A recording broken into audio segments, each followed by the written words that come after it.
Welcome everybody. Thank you very much, Melaney, for joining us. I'm Dr. Mark McDade, and today I wanted to talk to Melaney Bernhardt, who is a resident of Brighton, and she is a certified holistic health coach. She's trained through the Integrative Institute of Nutrition. I believe that's based in New York, correct? Yes. Why don't you tell me a little bit about the school or the program you went through and what a certified holistic health coach is? A certified holistic health coach is someone, we work with individuals and we look at the person holistically. So we look at not only diet, but we also look at body, mind, and soul. Okay. Everything's interconnected. And at the school, I studied over 100 different diet theories, also meditation work, different healing techniques, and I've learned to blend all that together. And what I do is I act like almost like a personal trainer at the gym that'll push you on different ideas and techniques and just follow up. And that's what I do individually, but on the health-related side. Okay, that's totally cool. So that's a lot about the school. And today what we wanted to talk about is Melaney does an interactive program in the community called the 10 Keys to Healthy Eating. Yes. And today we're going to cover the first 3 of those. But want to give me a little kind of general, holistic background or idea about what healthy eating is all about? What got me into this field actually was I am a mother of 3 wonderful children, and I found after the 3rd child I had picked up a lot of weight, and I was tired all the time. I felt like I caught every cold and flu that went through the classroom, and I just didn't have the energy I thought I should for a mother of 3. And so I went to see a integrative nutritionist, and they changed my food. And I was amazed at how much my body changed with food, which got me more interested in the holistic field and studying the effects of food and just basic, simple changes we can all make that can have a radical difference on your health. Okay, that's totally cool. So. When you sent me the list of the top 10, I was actually the first couple of them were like kind of surprising. And they necessarily seem be the first places that you would start to think of.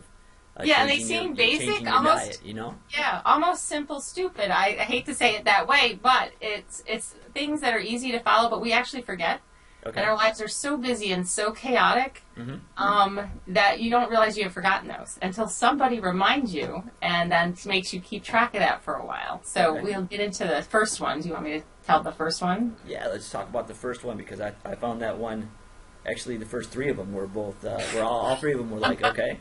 Yeah, so let's go into the first one. What in your mind and in your training, what do you view as the first key step that most people need to take in order to start changing their lifestyle back to a healthy diet and healthy eating?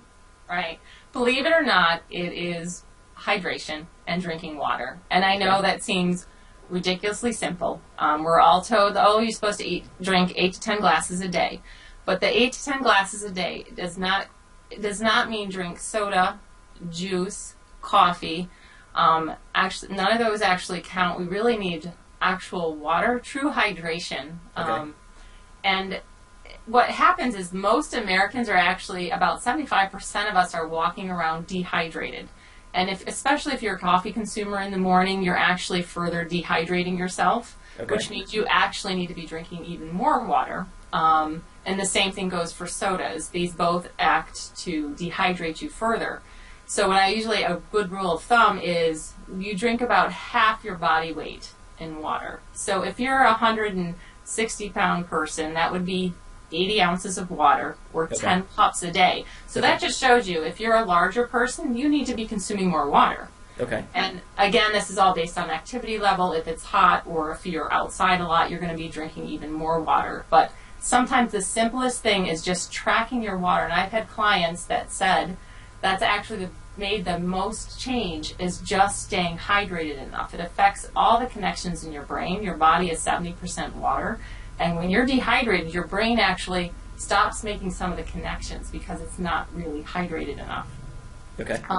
Other good sources of hydration, besides just water, if you're one of those, I just don't like to drink a lot of water, is adding a little bit of fruit or fresh lemon squeezed into your water bottle. I carry, this is my water bottle right here, I carry a water bottle with me at all times. It's a habit now that I literally can't get in my car now without the water bottle because I'm used to sipping it all day long. And it could be in the source of fresh squeezed juice, and that's a whole different workshop series I do on how to make your own juices, or broths. Homemade vegetable broth is another, or soup is still hydrating also.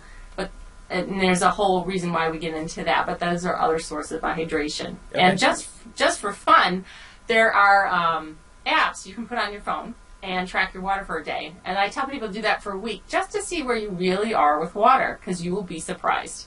And some of us, and especially our kids, will go through the whole day not drink out of their water bottle. Wow.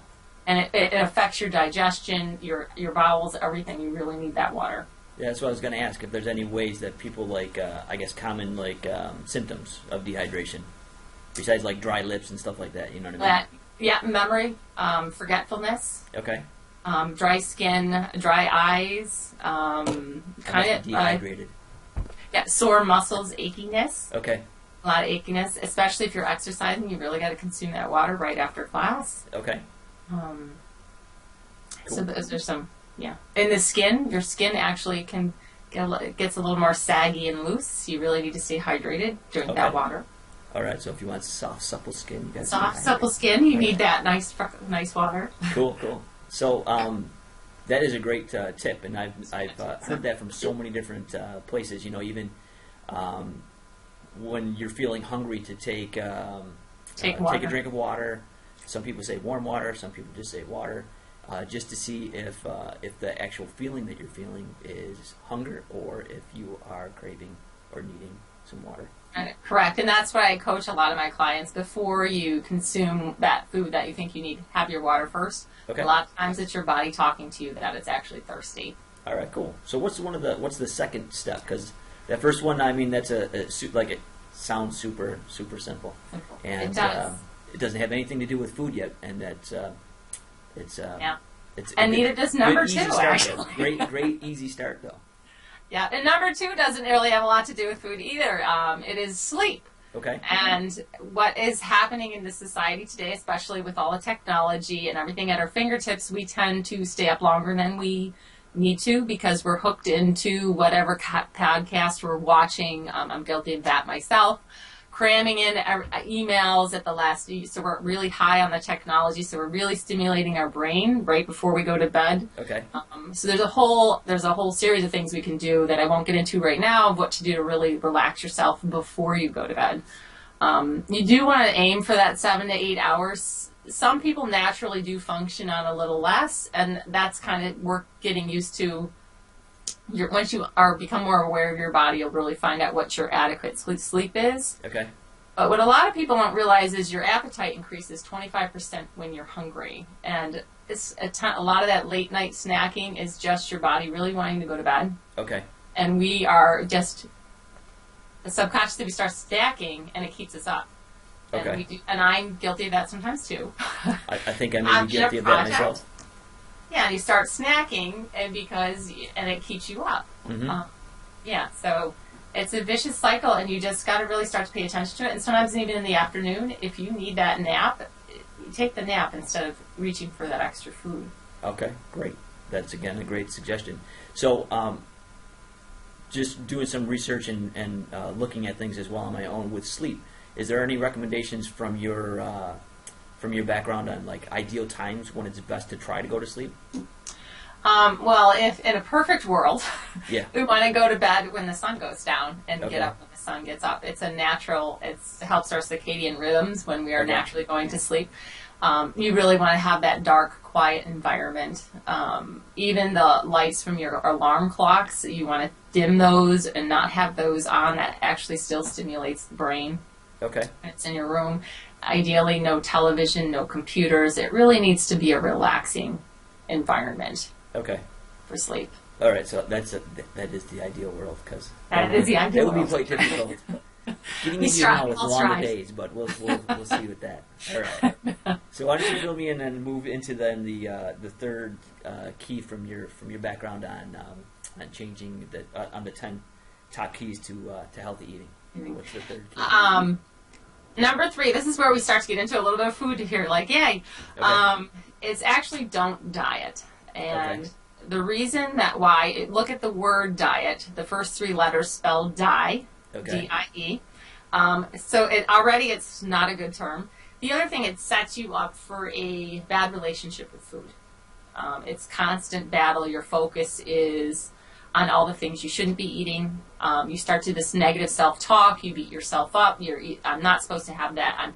And you get obsessed with this calorie counting, point counting. There's all sorts of systems. And this is where my coaching really comes in. I work with people, and we focus on nutrient density of food. Okay. And a little bit of a calorie is not a calorie. And when you go to the gym, it's not about burning that net set number of calories. It's what was your food source for that calorie? What was the quality of that source? And we get into the energetics of food and how it was raised, and the whole community around that food item and how it affects your whole system. Okay. So obviously, if you're trying to, make different things happen in your body, choosing certain food groups is going to help you get there quicker. And learning what groups work for your body is not necessarily, when most people think of a diet, they think of, prepackaged calories. Food or and calories and fat, how many calories are in it, how much fat is in it, we're so unique. We're all snowflakes. We all have our own set chemistry, and so food behaves differently in different people, and so we can't all. And that's why I studied so many different diet theories. We all can't just be put on one diet and it's going to work for us. Okay. And a lot of people find that their friends losing weight, but they're not losing weight, and they're doing the exact same thing, and they don't understand why. And that's where I come in and really start to coach you around what's going on with food. And sometimes, again, it might be a sleep issue, a stress going on, a relationship issue, an exercise thing happening. A lot of times it's inflammation in your body, and we try to work on getting that inflammation out of your body, and we do that a lot with food. Okay. There's all different types of foods that you can get into. So if you're working with somebody, you try to figure out what types of foods work with them. How do you have them try different diets, or how do you do that? Different food systems or theories or whatever you would call it. There is a lot of different theories. What I actually work with, and it comes back to that nutrient density, is getting people back to real foods. And you'll hear the terminology more whole foods. Okay. A lot. And what a whole food means is it's not processed in any way, shape, or form. It literally comes right from the farm. Okay. And right from the garden. And your most nutrients are in there. They haven't been chemically altered. Your body knows how to process them. And it's a great way to just get in touch with who you really are. Okay, cool. Yeah. Well, thank you very much for joining us and filling us in on the top 3. I'd love to have a chance to go through some of the other ones with you in a follow-up interview, so maybe we can schedule that. Absolutely. In the meantime, if people want to learn more about what you do or your upcoming classes or anything of that nature, is there a way for them to check you out, where you are in town, where your practice is, how to touch base with you and ask questions? Sure. I have a website, and it's healthy-awakenings.com, and you just Google that, and it'll come up. Okay. And that leads you to my website and my email address. You can sign up through my website for a free consultation there, and that's an opportunity to come meet me in person, and then I really can go over a little bit more of what I do. I work very differently than most coaches. I have a huge library. I reuse extensive DVDs and books to help coach people and understand what's going on, because some people are not readers and they'd rather see it. So I have probably over a dozen movies that I help reinforce what we're learning. Okay. I also teach workshops in the Brighton community mostly right now through the continuing ed department. So if you ever look for their flyer, the Brighton continuing ed department, they're also on the web at brightonschools.org or something like that. If you Google that, you'll find it. Okay. And I teach classes regularly there. Okay. Awesome. So. Anything else you wanted to share with us before we get off the interview today? No, I just encourage people to really check this out. There is so much food can do for you, and it can really change your world. All right. Well, thank you very much, and I'll look forward to talking with you soon. Great, thanks. All right.